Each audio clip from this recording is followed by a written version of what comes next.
ជំរាបសួរពុកម៉ែបងប្អូនជាពិសេសប្រិយមិត្តដែលបានទស្សនាតាមបណ្ដាញសង្គមខ្ញុំបាទបានស៊ីនុនជាគ្រូវិទ្យាសាស្ត្របុរាណដែលមានស្លាកយីហោសញ្ញាដើមគៀបបោះបច្ចុប្បន្ននេះខ្ញុំស្ថិតនៅក្នុងសមាគមគ្រូឱសថបុរាណកម្ពុជាថ្ងៃនេះខ្ញុំជម្រាបជូនបងប្អូនដែលមានជំងឺឬដងបាតជំងឺឬដងបាតនេះបច្ចុប្បន្ននេះខ្ញុំឃើញបងប្អូនជនរួមជាតិមានបញ្ហាជាច្រើនដែលបានធ្លាប់បានខលមកខ្ញុំហើយគាត់ធ្លាប់បានព្យាបាលនៅផលិតផលផ្សេងជាច្រើនក៏ប៉ុន្តែមិនទទួលបានផលថ្ងៃនេះខ្ញុំសូមណែនាំបងប្អូនដែលមានជំងឺឬដងបាតងាកមកព្យាបាលផលិតផលរបស់កូនខ្មែរជាពិសេសឱសថបុរាណសញ្ញាដើមអង្គាបោះឱសថបុរាណសញ្ញាដើមអង្គាបោះនេះយើងព្យាបាលជាឈុតអញ្ចឹងបើបងប្អូនមានជំងឺឬដងបាតបងប្អូនកុំបារម្ភមកព្យាបាលជាឈុតបានន័យថាយើងនឹងជា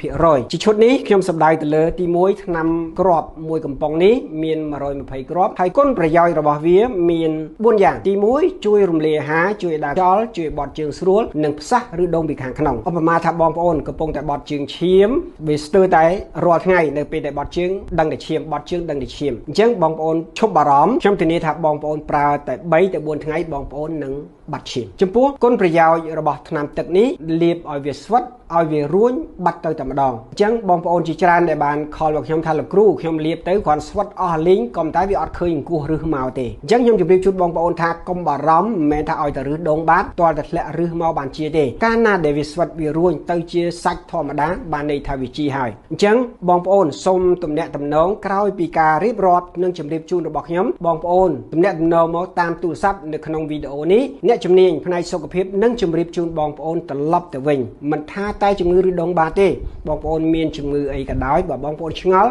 សូមទំនាក់ទំនងមកខ្ញុំបាទតាមទូរស័ព្ទដែលបានដាក់នៅតាមវីដេអូនេះខ្ញុំបាទវ៉ាន់ស៊ីនួនសូមអរគុណសូមជម្រាបលា